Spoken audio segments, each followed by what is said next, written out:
Welcome to the NCLA Podcast. I am your host, Rachel Mann, and today's guest is the president and CEO of Great Oaks Career Campuses, Harry Snyder. We're going to be discussing CTE in a changing world, which is so relevant in the times that we're living in. So thank you for joining me today, Harry. I'm excited to be here, Rachel. Well, to start off, can you share with our listeners some information about your background and how you got involved in CTE and your leadership journey that led you to where you're at now? Would love to. So, Rachel, Great Oaks is in Southwest Ohio. For reference, Cincinnati, Ohio. We surround Cincinnati, and we touch 36 partnering school districts. We're one of the largest career tech centers in the state of Ohio, and one in the country. So we cover about 2,100 square miles. I got involved, and the reason that's important is because I was raised in this district, and I got involved in career tech probably earlier than I realized it. I grew up in a family hardware business, and early on in my life, my dad, I saw a bicycle I wanted, and he said, "Come up, I'll help you out." And I went up to the store, and he handed me a broom and started paying me $15 an hour. And in that, I started to work around. I was the helper. And so if a plumber was on a project, they would take me along to go run, get them parts, and learn about a little bit about plumbing. I learned about heating, ventilation, air conditioning. I learned about electrical. I learned about remodeling and framing. So we did a little bit of everything in that hardware business. And so that was my early introduction, unbeknownst to me, what we now call experiential learning or career technical education. Went to college, thought I'd always stay in the hardware business, and my father took a different journey and sold the business while I was at college.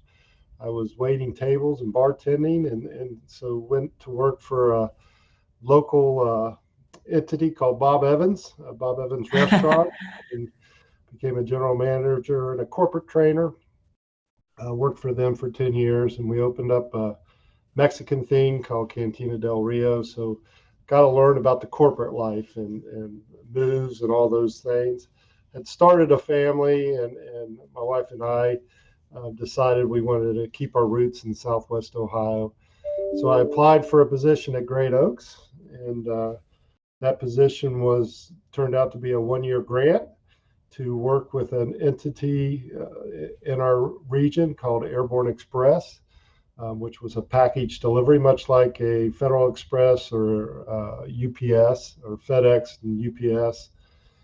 They did sorting. So they had aircraft come into Wilmington, Ohio, where our Laurel Oaks campus is, and then sort overnight and take off. So I worked in a 3-county region, and we moved about 1,500 people off welfare. It was a pre-welfare reform back in 1996.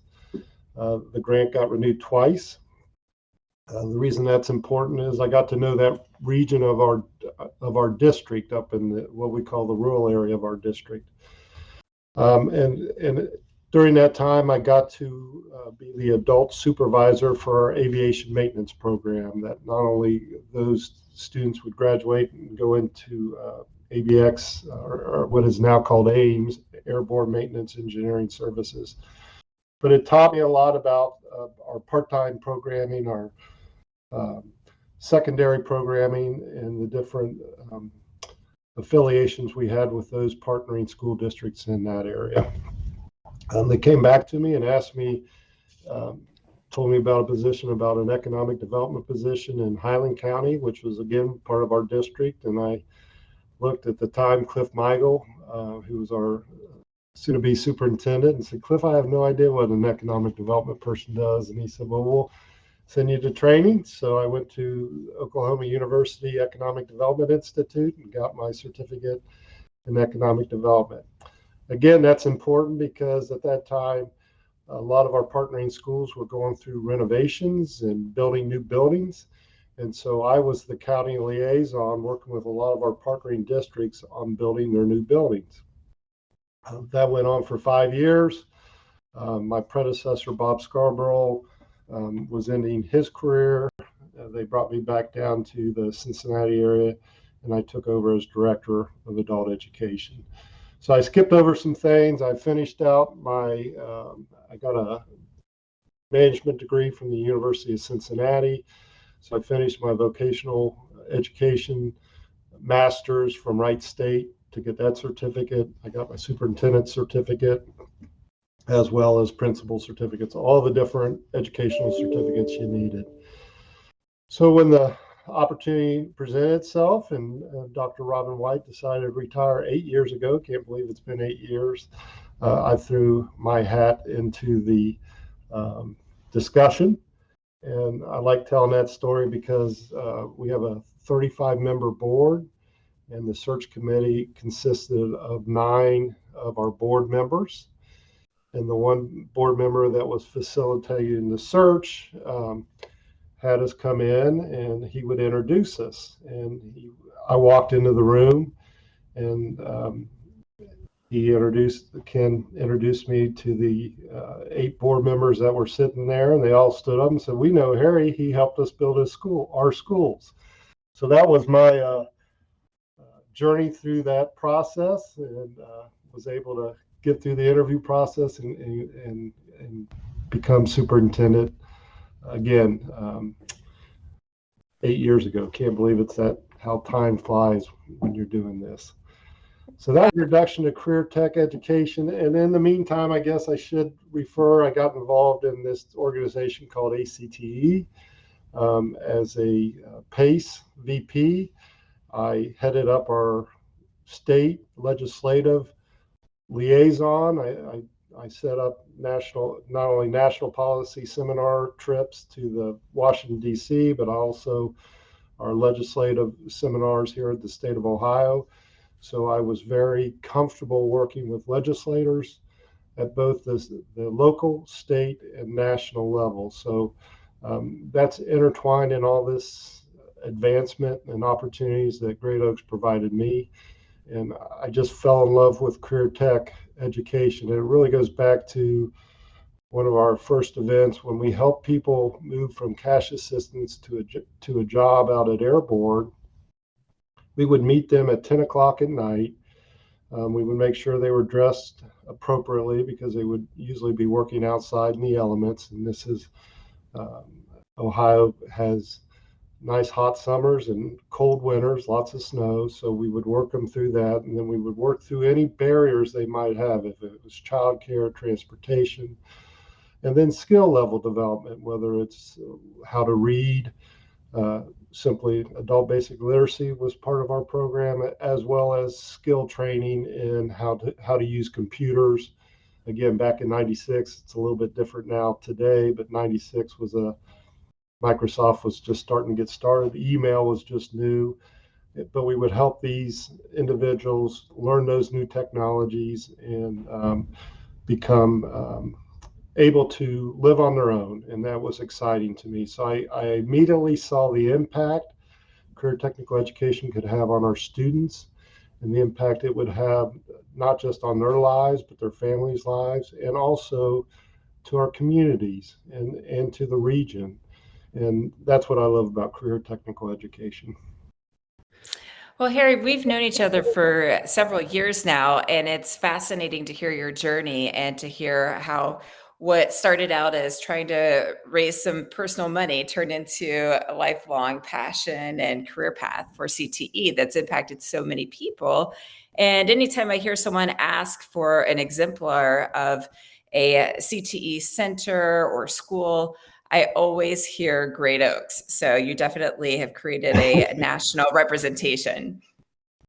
Well, thank you. We love what we do. We steal a lot of ideas. What I've loved about NCLA, I remember my first NCLA, it was out to Oregon. And we thought everybody did career technical education like we did in Ohio. So I quickly learned how other schools were introducing career technical education to their states and to their regions. And through that, again, I'll go back to late 90s, and that's when IT, information technology, was really just starting to take hold as far as using it as a leveraging it to use to train, but also to use to connect. And that was exciting for me. And then the other NCLA, I remember that affects us still today was the Shady Hook incident, and we went to Massachusetts back in 2012. Can't believe it's been 10 years ago. But that's safety and how we rearrange schools. So now as superintendent, we are continually looking at how we upgrade our buildings and the lessons we learned from that incident into our buildings, and then also our programming. So we provide a lot of public safety service training to our communities in Southwest Ohio through our police academy and our fire academies. And that's been a fun journey to be a part of. Well, and I think that is the conference that you and I met at. That was my second time going to a best practices conference. Yeah. And that's what the beauty of NCLA is. I tell my associates, we send a lot of people to those conferences because it helps us, gives us a reality check. Are we doing things well? Could we do it better? Are we thinking outside the box? We love to accept people to come here to Great Oaks to walk through. We're open to their ideas. Why are you doing it this way? Have you ever thought about doing it that way? And I think that's what makes us all better as a community, leveraging our own ideas against those of others. And I think NCLA makes that happen. Absolutely. And I will be visiting next August when I'm in Cincinnati. So we'll be planning a couple of extra days for that. But Harry, thank you. And can you share an innovative practice that is taking place in your school district that others may be able to replicate in their context? Well, I reflect this is the end of COVID, or we're trending down towards the end of COVID. And 18 months ago, March of 2020, we learned a lot about our organizations, some of our challenges that we face. But one of the outstanding things we did was in our public safety services. So we were the only career center, i.e. any program in the state of Ohio that continued on with our police academy and our fire academy. This was through our adult programming. And through that process, we leveraged our facilities because they're big. We could spread people out. It allowed us to do that. But during that time, we had other entities in the state come down and see what we were doing. We were building a new fire tower, a new burn building, about a $1.5 million investment. And through that, we got to open the eyes to some of our state officials to rethink how they deliver public safety services instead of a centralized location as a regional. So we became one of their regional training facilities, and we're excited about that. In fact, our local state troopers are here today taking a second class that they've done that. So again, just being on the edge, keeping our facilities updated and our gun range updated helped us realize that.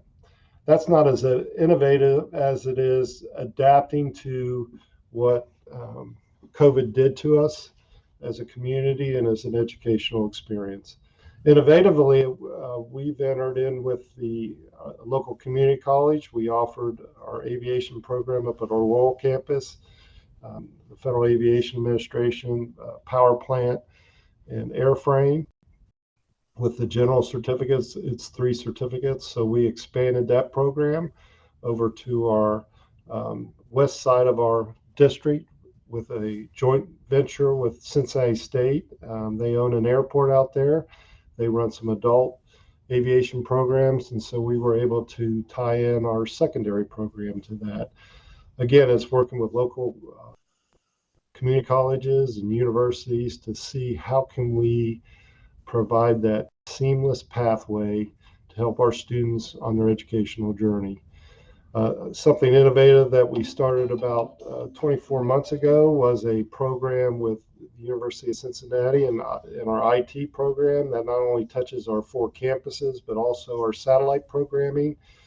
And that is if we can get a student started and receive an IT certificate, whether that's an HTML, um, uh, Microsoft, whatever that certificate is, our university will help them fast track their application process so that they automatically have a seat in their IT programs. So that's been over the last 18 months. We've seen um, those numbers grow into the hundreds of our students if they wish to continue an IT pathway with our local university to bypass the regular application process. We find that to be kind of exciting and innovative. And it helps not only with the shortages in our region, but it helps that student find a way to pay for that college, because if they have those entry level certificates, a company usually will hire them and then also help assist them in their college costs. So we're excited about that. Those are Well, two and quick ones. I'm impressed about that, how much you and your staff have accomplished in a time that was a very difficult time. But that's just exciting to see how CTE really came to the table and found solutions and found ways to be innovative. That's what I love about my job. It's identifying a problem and how can we overcome that problem. As you know, the healthcare industry was really rocked by the COVID, and there's shortages in our hospitals and our nursing homes, and that's another program that we just are revamping in our health tech program. So we have a high school licensed practical nurse program that we used to limit the entry into that program, the best of the best. We did some revamping, and now instead of making it a smaller funnel into that program, we made it a broader funnel so that we can introduce more students to that pathway. And if they're not on pace to continue in the licensed practical nurse, we can continue them on to become a state tested nurse assistant or a patient care assistant or a phlebotomist or a optical technician, whatever that program is. So we kind of reversed the flow of those programs so that we can get more in those necessary requirements that our state boards require and make that happen. I think that makes sense, Rachel. You can ask me for clarity. Oh, no, absolutely. And it's exciting just to see how much of an impact you're having, not only on students and offering these extensions on programs that are so needed, but just how it's impacting the community and the partnerships that you're creating.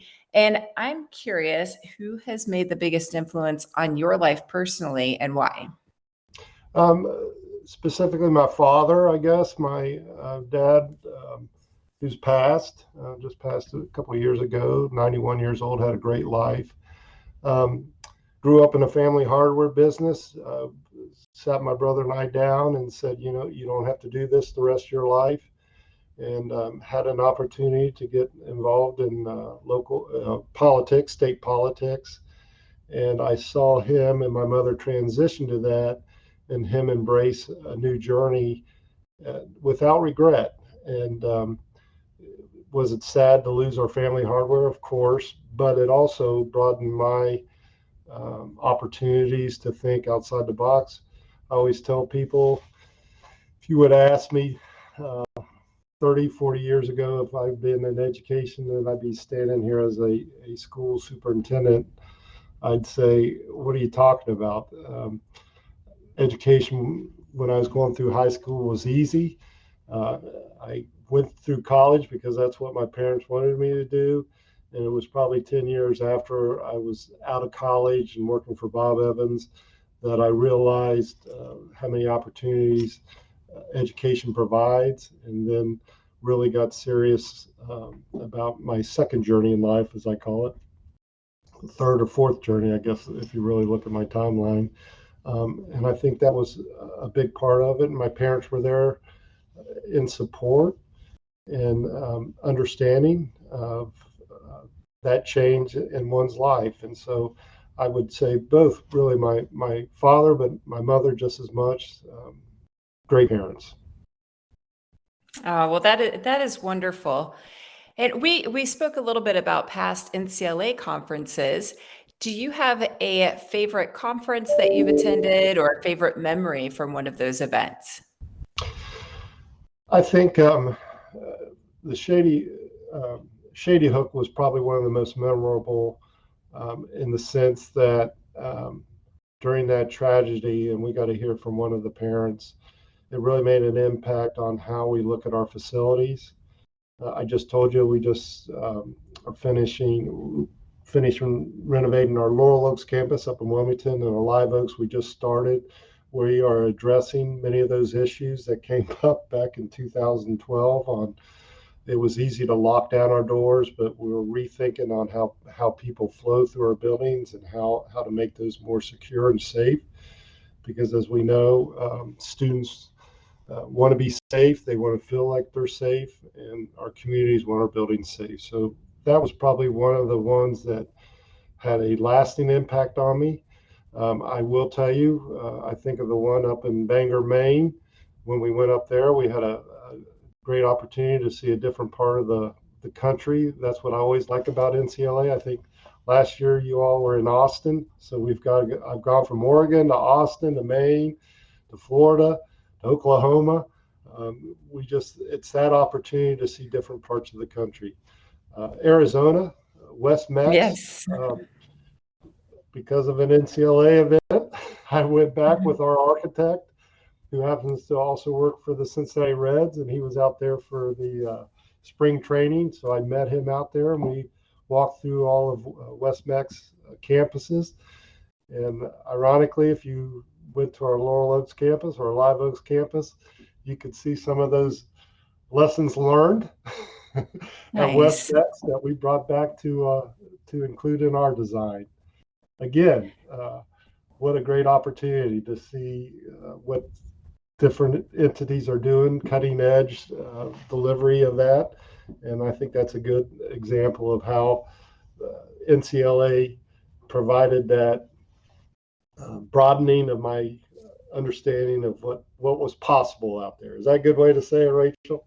Oh, absolutely. And I agree 100%. We truly get better together when we're able to see what's happening and to learn from each other. And I think about being taught in Northern Virginia for years and thinking, like you said earlier, that you feel like all of CT programs are the same, and then moving to Arizona and finding out that nothing's the same. And then through organizations like NCLA and ACTE, getting to see so much of what's out there and being able to share ideas and best practices so that we really truly are making CTE stronger as a whole.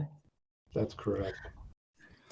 Okay, my next question for you. What do you enjoy most about your role? I can tell you're passionate about what you do. What is your favorite part of being a superintendent?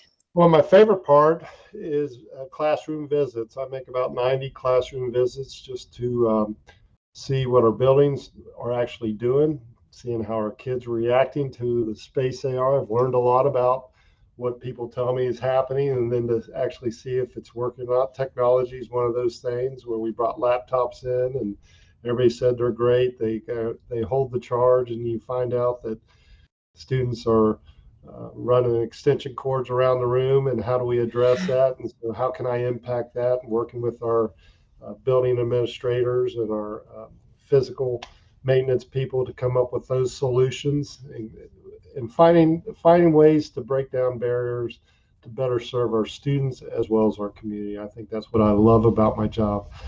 I love to see the excitement of our students when they discover a new skill and they get to tell me about that new skill and see them put it in action. One of my favorite visits is our vet tech program. We work with a local animal shelter, and we do spade and neutering. We have veterinarians that come in and volunteer their time, and our students participate in that surgery. And you can just imagine the conversation at the dining room table at night. Honey, what'd you do at school today? Oh, we we spayed and neutered dogs, and I got to cut the dog open and stitch the dog up after we did it. And the mother says, "Oh, were these fake animals?" "Oh, no, Mom, they're real." And, and the kids' eyes are just huge. And so they do the pre-op, the operation, the post-op, and that's when you're like, that's experiential learning. That's when that kid, all of a sudden, that student has a life-changing event, and that will carry them forward no matter where they go. So that's what I love about my job. Oh, it's so exciting. All right. So what is a project that you've recently embarked upon? One of the things I talked a little bit about the health tech, and we're still exploring that. I think the future of education is, how do we do personalized learning? We learned a lot over the COVID. When we did remote learning, we were terrible at it. We recognized that. But what we did learn from it, there are some aspects of the educational process that can be done remotely, i.e. through our academics. We also learned that students, that it shouldn't have been, we probably knew it, but it became more of a focal point, that students advance at different paces, and that those that were working remotely could really leapfrog ahead. So our challenge is now, how do we personalize that learning for all of our students moving forward? And that's what we're wrestling with as an organization. Really thinking outside the box. How can we provide more co-op, internship, work-based learning activities throughout the year? How can we let them have that happen sooner? We have some students that just love the labs and that experiential hands-on learning. They wrestle with the academic parts, and if we can get that academics out of the way quicker, they could even flourish more in the career tech lab. So I think that's what I'm excited about, that we're working on. That's not going to go away. I think, if anything, what COVID taught us and my partnering schools is that a blended learning environment is not going to go away. If anything, we have to wrestle with it and figure out how we can leverage it for the betterment of not just our students, but our organization, because the implications on our funding and what our buildings look like is being challenged, right? Yeah, and it is exciting to see how there are some good things that have come out of this period of time in history. And speaking of history, we'll go the opposite direction. What do you envision for the future of education? Again, I think we're going to be moving down into lower grade with our work-based learning activities. That's been a challenge the state of Ohio's put forth in this last biennium budget. And I think that's going to be the challenge. How do we help students at an earlier age understand all the different opportunities that they have before them? I was blessed. I was raised in a small town. I was raised in a hardware store. I got to learn a lot about pipe fittings and saws and files and technology, TVs, remodeling. So that was my educational place outside of school. And so how do we bring more of those experiences to the kids that are in school? We still wrestle with some of our partnering districts, populations that have never been exposed to opportunities that they can even wrap their minds around, that they could possibly do someday. So how do we expand those opportunities for students to think, where do they want to be in the future? I also think with technology, things that we haven't seen, we started seeing 3D printing. Morse Technology is a local company that was purchased by General Electric Aviation. They did 3D printers and used to make metal parts for aircraft engines, really as a experimental to help companies, to help GE see if they would work in their engines. And then when they put them in the engines, just out of curiosity, they tried them and they found out that the parts were better made than making them from the standard way they used to make them. So there were some eye-opening experiences there that our students were involved in early on in that technology that we can leverage for the future. So I think I think while the world is bigger, it's also getting smaller, and technology helps bring those opportunities together. So how do you leverage technology for the future of education is the challenge we're all going to face. And some of us are going to figure it out sooner than others. And I hope Great Oaks is a part of that. Oh, absolutely. And Great Oaks is fortunate to have a visionary like you. And we're fortunate to have you on the podcast today. So thank you so much for joining us. And to our guests who are listening in, if you would like to be on the podcast, or if you have a topic that you would like for us to address, please email me at info@ncla-cte.org. And thanks again, Harry. Thank you, Rachel. Thanks for the opportunity.